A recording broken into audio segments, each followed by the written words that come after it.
Parce que même Bango Moko, je me mets à la place du chef de l'État, qui a récupéré, a hérité un pays dans l'état qu'il était. Donc quel état d'esprit lui-même il est? Que faut-il à notre pays pour qu'on puisse s'en sortir? Quel mécanisme, quelle formation, avec quels moyens? D'où viendront les moyens? Est-ce que nous-mêmes, Congolais, nous sommes en mesure de répondre à cela? C'était vraiment les choses à répondre imaginaires, c'est-à-dire d'injurer même celui qui est plus âgé, alors que la culture ne nous permet pas ça. Maintenant, celui qui est de l'éducation, l'homme commence sa part d'homme dans la famille, et la République reprend par la partie éducative académique, et après le parcours de la vie aussi nous éduque. Donc c'est ensemble que nous devons conjuguer en fait. Que nous devons être conscients que nous sommes dans un état de déséquilibre, c'est-à-dire nous sommes dans un état de demande d'assistance. Une fois que nos élites sont conscients de cela, c'est-à-dire nos gouvernants, ils pourront ensemble travailler en interministériel, parce que cela implique le ministre du Travail, le ministre de la Santé, le ministre de l'Environnement, le ministre de la Défense. En fait, c'est un ensemble qui ferait qu'à partir de là, nous pourrons avoir des politiques adaptées aux enjeux du pays. En cours de route, les gens se permettent à se comporter de n'importe comment. Alors là, la question ne serait pas à l'éducation, plutôt à la culture. Ça veut dire que nous sommes d'abord un peuple bantou avec des valeurs que nous devons apprendre à préserver. Cependant, dans ce monde moderne, dans un élan de la nouvelle technologie, il est facile d'adopter rapidement les habitudes de l'extérieur. Avec un mental en déséquilibre, c'est avec générosité qu'on épouse même ce qui est à rejeter, ce qui est impensable. Vous connaissez seulement deux choses. La folie, donc une forme de maladie, ou alors la possession, c'est-à-dire les esprits. Et or, l'état de stress nous ramène dans un état de déséquilibre, ça veut dire que ça touche le mental. Lorsque vous perdez quelqu'un dans votre famille, des différents exemples que nous avons eu ici, nous sommes de manière directe et indirecte touchés. Or, nous sommes un pays en guerre depuis plus de 30 ans aujourd'hui. Que dit le monde par rapport à l'état mental de notre pays? Que disent nos dirigeants? Qu'est-ce qu'on peut retenir par rapport à la journée d'aujourd'hui? Alors, je pense qu'il est essentiel à retenir que nous sommes tout d'abord un très grand pays, qui veut dire qu'il y a besoin de moyens, qui dit grand pays, une grande population.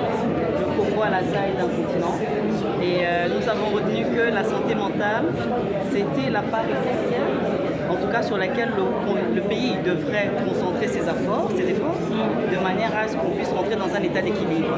Raison pour laquelle je fais un appel et je demande, pour ceux-là qui n'étaient pas là, à retenir, nous Congolais, nous avons le devoir, à partir de nos institutions, jusqu'au dernier Congolais, à donner de l'attention et de l'intérêt à la santé mentale. Auparavant, le Congo connaissait seulement deux choses. La folie, donc une forme de maladie, ou alors la possession, c'est-à-dire les esprits. Et or, l'état de stress nous ramène dans un état de déséquilibre, ça veut dire que ça touche le mental. Lorsque vous perdez quelqu'un dans votre famille, des différents exemples que nous avons eu ici, nous sommes de manière directe et indirecte touchés. Or, nous sommes un pays en guerre depuis plus de 30 ans aujourd'hui. Que dit le monde par rapport à l'état mental de notre pays? Que disent nos dirigeants par rapport à l'état mental de notre pays? Donc là, la journée d'aujourd'hui nous permet non seulement de célébrer, de faire aussi un état des lieux, de faire aussi un appel à nos chefs, nos autorités, parce que même Bango Moko, je me mets à la place du chef de l'État, qui a récupéré, a hérité un pays dans l'état qu'il était. Donc quel état d'esprit lui-même il est? Que faut-il à notre pays pour qu'on puisse s'en sortir? Quel mécanisme, quelle formation, avec quels moyens? D'où viendront les moyens? Est-ce que nous-mêmes, Congolais, nous sommes en mesure de répondre à cela? C'était vraiment les choses à répondre.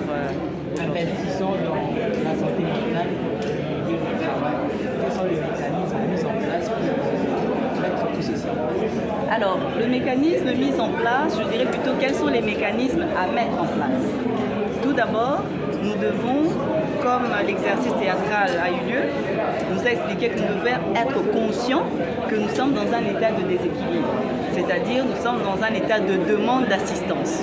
Une fois que nos élites sont conscients de cela, c'est-à-dire nos gouvernants, ils pourront ensemble travailler en interministériel, parce que cela implique le ministre du Travail, le ministre de la Santé, le ministre de l'Environnement, le ministre de la Défense. En fait, c'est un ensemble qui ferait qu'à partir de là, nous pourrons avoir des politiques adaptées aux enjeux du pays et aux besoins de la population. Madame, que faites-vous allusion entre la santé mentale et l'éducation?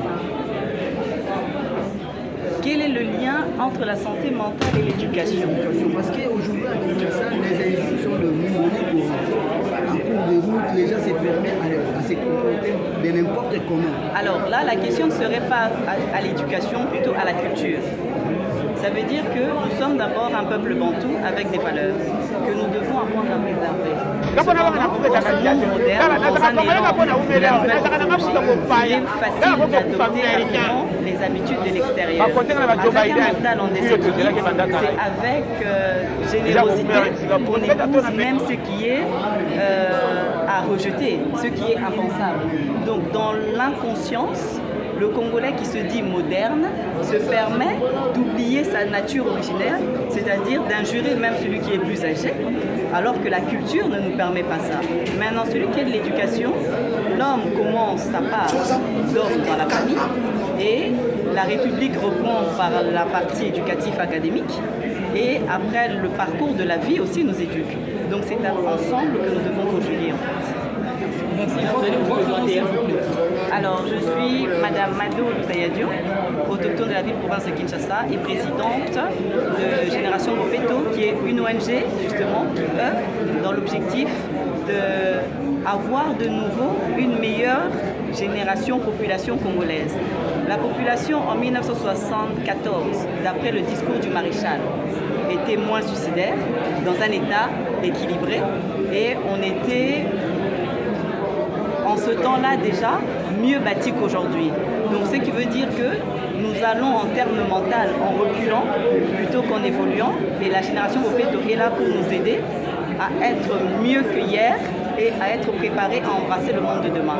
À ce propos, nous mettons en place justement des structures de formation pour en fait ce centre de formation holistique pour mieux être et nous mettons aussi en place un centre d'accompagnement pour mieux être au niveau de Bunia pour accompagner nos militaires, nos policiers, la population traumatisée, les Congolais en fait dans son ensemble.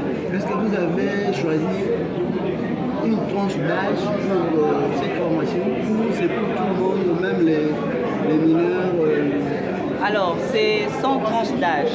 On est dans un mécanisme global de résilience pour la République démocratique du Congo. C'est-à-dire que nos institutions, nos élites doivent comprendre les enjeux de la santé mentale. Une fois qu'eux, ils l'ont assimilé, on a vu ici, il faut être conscient qu'il y a quelque chose qui ne va pas. Eux-mêmes se mettent en état d'équilibre personnel et ensemble, ils mettent en état d'équilibre leur personnel et ensuite, on descend sur le terrain la même chose. Pareil pour nos militaires, pareil pour nos policiers, pareil pour vous et moi, qui sommes la population congolaise.